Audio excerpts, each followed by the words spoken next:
Radhe Radhe friend, हमारे channel में आप लोगों का स्वागत है। मैं आप लोग के बीच में एक बहुत प्यारा सा भजन गीत लेकर के आई हूँ। अगर आप लोगों को पसंद आए तो लाइक शेयर सब्सक्राइब आप लोग ज़्यादा से ज़्यादा करें। दुलार प्यार हमें ज़्यादा से ज़्यादा दें।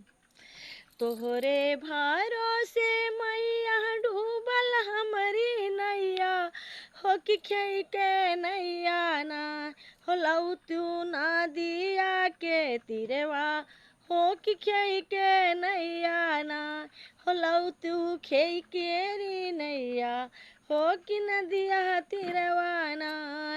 जैसा न सीढ़िया मैया मैहर में बनौलू, हो कि वैसे सीढ़िया ना।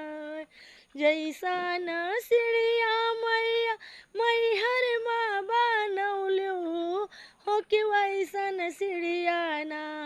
हमरे बेदिया बनौ तू, हो कि वैसे सीढ़िया ना।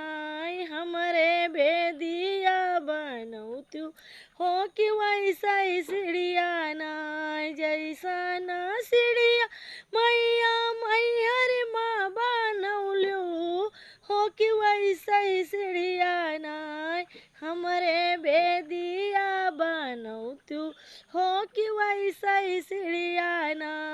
हमरे बेदिया बनौ तू, हो कि वैसे सीढ़िया ना।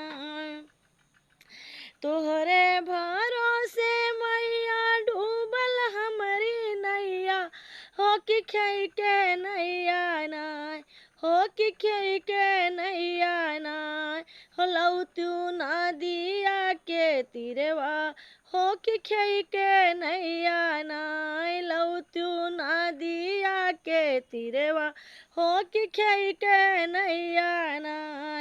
जैसा न मंदिर मैया मैहर माँ बनौलू, हो कि वैसे मंदिर ना।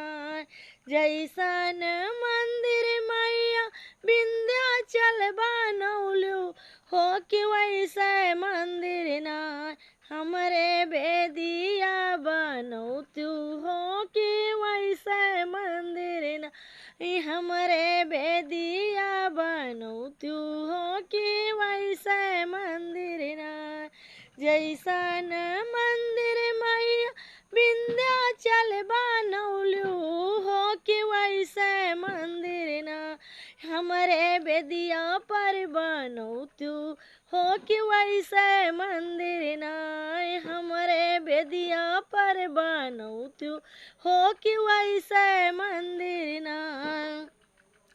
तोहरे भरोसे मैया डूबल हमारी नैया, हो कि खे के नैया ना, हो कि खे के नैया ना लऊ तू ना दिया के तिरवा, हो कि खे के नैया ना लऊ तू ना दिया के तिरवा, हो कि खे के नैया ना लऊ तू ना दिया के तिरवा, हो कि खे के नैया ना।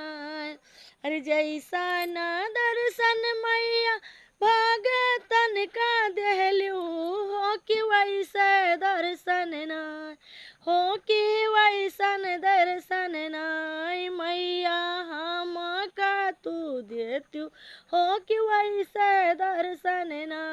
मैया हम का तू देतू, हो कि वैसे दर्शन ना। जैसा ही दर्शन मैया सब का तू देहलू, है कि वैसे दर्शन ना। अरे हम का तू देतू, हो कि वैसन दर्शन ना। तुहरे भरोसे मैया डूबल हमारी नैया, हो कि खे के नैया ना। तुहरे भरोसे मैया डूबल हमारी नैया, हो कि खे के नैया ना लऊ तू ना दिया के तिरवा, हो कि खे के नैया ना लऊ तू ना दिया के तिरवा, हो कि खे के नैया ना। माता रानी की जय।